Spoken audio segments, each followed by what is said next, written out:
Hello hi welcome to കുട്ടി stories. നിങ്ങളിപ്പോൾ U കെയിൽ താമസിക്കുന്നവരോ അല്ലെങ്കിൽ യു കെയിലോട്ട് മൂവ് ചെയ്യാൻ ആഗ്രഹിക്കുന്നവരോ ആണെങ്കിൽ നിങ്ങൾ തീർച്ചയായിട്ടും no recourse to public fund എന്നൊരു ടേം കേട്ട് കാണും.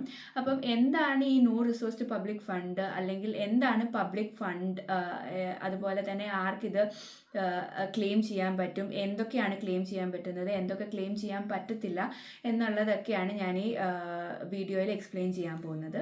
സോ എന്താണ് ഈ public fund? U K government financially struggle ചെയ്യുന്നവരെ സപ്പോർട്ട് ചെയ്യാൻ കൊടുക്കുന്ന ബെനിഫിറ്റ്സിനെയാണ് പബ്ലിക് ഫണ്ട്. യു കെ സിറ്റിസൺസിനും ILR ലഭിച്ചവർക്കും റെഫ്യൂജീസിനും അതുപോലെ തന്നെ എന്തെങ്കിലും ഹ്യൂമാനിറ്റേറിയൻ പ്രൊട്ടക്ഷൻ ഉള്ളവർക്കുമാണ് യു കെ ഗവൺമെൻറ് ഈ ബെനിഫിറ്റ്സ് പ്രൊവൈഡ് ചെയ്യാറ്.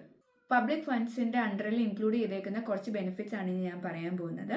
അതിനകത്ത് universal credit, housing benefit, child benefit, tax credits, അതുപോലെ social housing and homelessness assistance, pension credit and attendance allowance. ഇതൊക്കെയാണ് കുറച്ച് ബെനിഫിറ്റ്സ്.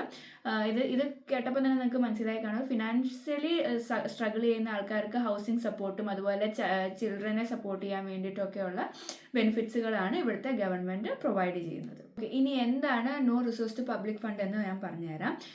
നിങ്ങൾക്ക് ഈ പറയുന്ന most of the government benefits claim ചെയ്യാൻ പറ്റത്തില്ല. അതുകൊണ്ടാണ് നമ്മുടെ വിസയിൽ അല്ലെങ്കിൽ BRP കാർഡിൽ ഈ വിസയിൽ നമുക്ക് നോ പബ്ലിക് ഫണ്ട് എന്ന് പ്രിന്റ് ചെയ്ത് തരുന്നത്. ഈ കണ്ടീഷൻ പല വിസയിലും അറ്റാച്ച്ഡ് ആണ്.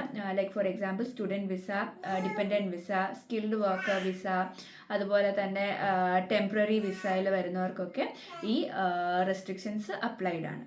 നിങ്ങളുടെ വിസയിൽ ഇങ്ങനെ ഒരു കണ്ടീഷൻ ഉണ്ട്, that you should not access the public fund.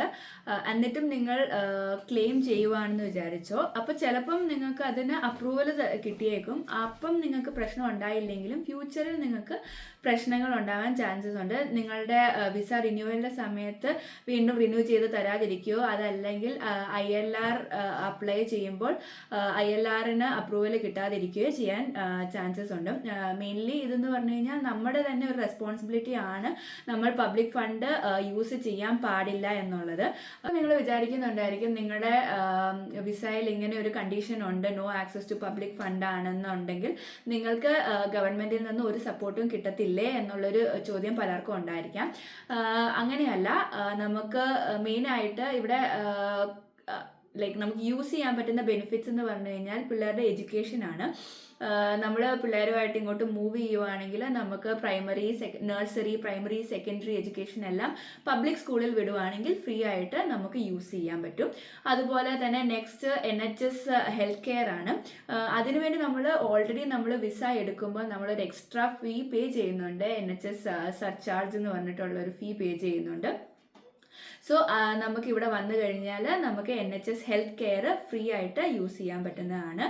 അടുത്തതെന്ന് പറഞ്ഞാൽ നിങ്ങൾ ഇവിടെ വർക്ക് റിലേറ്റഡ് ആയിട്ട് വർക്ക് വിസയിലാണ് വന്നേക്കുന്നതെങ്കിൽ നിങ്ങൾക്ക് നിങ്ങളുടെ സിക്ക് പേ, അതുപോലെ മെറ്റേണിറ്റി പേ, പെറ്റേണിറ്റി ലീവ്, അങ്ങനത്തെ എല്ലാ ബെനിഫിറ്റ്സും നിങ്ങൾക്ക് യൂട്ടിലൈസ് ചെയ്യാൻ പറ്റും. നിങ്ങൾക്കിപ്പം ചില ബെനിഫിറ്റ് നമുക്ക് ഇപ്പം എടുക്കണം, പക്ഷെ നമുക്ക് ഉറപ്പില്ല നമുക്ക് യൂട്ടിലൈസ് ചെയ്യാൻ പറ്റുന്ന ബെനിഫിറ്റ് ആണോ അല്ലയോ എന്ന് നമുക്ക് ഉറപ്പില്ല എന്നുണ്ടെങ്കിൽ നിങ്ങൾക്ക് നിങ്ങളുടെ കൗൺസിലിനെ കോൺടാക്ട് ചെയ്യുകയും ഇത് നമുക്ക് ഞാൻ ഇന്ന വിസയിലാണ്, ഈ കണ്ടീഷൻ അപ്ലൈഡ് ആയിട്ടുള്ള വിസയിലാണ് ഞാൻ വന്നേക്കുന്നത്, ഇതെനിക്ക് എടുക്കാൻ പറ്റുമോ അല്ലെ ഇത് ക്ലെയിം ചെയ്യാൻ പറ്റുമോ എന്ന് നിങ്ങളുടെ കൗൺസിലുമായിട്ട് നിങ്ങൾക്ക് ഡിസ്കസ് ചെയ്യാൻ പറ്റുന്നതാണ്. ഡിസ്കസ് ചെയ്തതിന് ശേഷം മാത്രം എടുക്കുക. ഞാൻ നേരത്തെ പറഞ്ഞ പോലെ തന്നെ ഇത് നിങ്ങളുടെ തന്നെ റെസ്പോൺസിബിലിറ്റി ആണ്. എന്ത് പബ്ലിക് ഫണ്ടാണ് നിങ്ങൾ യൂട്ടിലൈസ് ചെയ്യുന്നത്, അത് യൂട്ടിലൈസ് ചെയ്യാൻ പറ്റുമോ, എടുക്കാൻ പാടുമോ എന്നുള്ളതൊക്കെ നിങ്ങളുടെ തന്നെ റെസ്പോൺസിബിലിറ്റി ആണ്. അതുകൊണ്ട് വളരെ കെയർഫുൾ ആയിട്ട് മാത്രം ഹാൻഡിൽ ചെയ്യുക. ഇനി എപ്പോഴാണ് ഈ no recourse to public fund എന്നുള്ള കണ്ടീഷൻ നമുക്ക് റിമൂവ് ചെയ്യാൻ പറ്റുക? അത് എന്ന് പറഞ്ഞാൽ നമുക്ക് ILRന് അപ്ലൈ ചെയ്ത് കഴിഞ്ഞാൽ, നമുക്ക് ILR ലഭിച്ചു കഴിഞ്ഞാൽ പിന്നെ നമുക്ക് ഇഷ്യൂ വരത്തില്ല. അതുപോലെ തന്നെ നിങ്ങളിപ്പോൾ സ്പൗസ് വിസയിൽ വന്നിട്ട് നിങ്ങൾ ഭയങ്കര എക്സ്ട്രീം ആയിട്ടുള്ള എന്തെങ്കിലും ഹാർഡ്ഷിപ്പ് ഫേസ് ചെയ്യുവാണ്, അല്ലെ ഫിനാൻഷ്യൽ സ്ട്രഗിളിൽ കൂടെ പോവുകയാണ് എന്നുണ്ടെങ്കിൽ എന്തെങ്കിലും ലീഗൽ വേയിൽ കൂടെ നിങ്ങൾക്ക് സമീപിച്ചു കഴിഞ്ഞാൽ നിങ്ങൾക്ക് ഇത് ലിഫ്റ്റ് ചെയ്യാൻ പറ്റുന്നുള്ള ഒരു ഓപ്ഷൻ ഗവൺമെന്റ് വെബ്സൈറ്റിൽ കൊടുത്തിട്ടുണ്ട്. എപ്പോഴും ശ്രദ്ധിക്കുക, നിങ്ങൾ എന്തെങ്കിലും ഗവൺമെൻറ്റിൽ നിന്നുള്ള എന്തെങ്കിലും ബെനിഫിറ്റ് ഞാൻ നേരത്തെ പറഞ്ഞല്ലാതെ ഏതെങ്കിലും ബെനിഫിറ്റ് നിങ്ങൾ അപ്ലൈ ചെയ്യാൻ പോവുക എന്നുണ്ടെങ്കിൽ നിങ്ങൾ ഫസ്റ്റ് ചെക്ക് ചെയ്യണം നിങ്ങളുടെ വിസയിൽ ഈ no recourse to public fund എന്നുള്ളൊരു കണ്ടീഷൻ അറ്റാച്ച്ഡ് ആണോ എന്ന് നോക്കുക. അതിനുശേഷം മാത്രം അപ്ലൈ ചെയ്യുക. അതുപോലെ നിങ്ങൾക്ക് ഈ വീഡിയോ ഹെൽപ്ഫുൾ ആയിട്ട് തോന്നിയിട്ടുണ്ടെങ്കിൽ please do like and share this video. അതുപോലെ തന്നെ ഈ ഞങ്ങളുടെ ഈ ചാനൽ സബ്സ്ക്രൈബ് ചെയ്ത് സപ്പോർട്ട് ചെയ്യുക. ഓക്കെ, അടുത്ത വീഡിയോ ആയിട്ട് കാണുന്നവരെ എല്ലാവർക്കും ബൈ.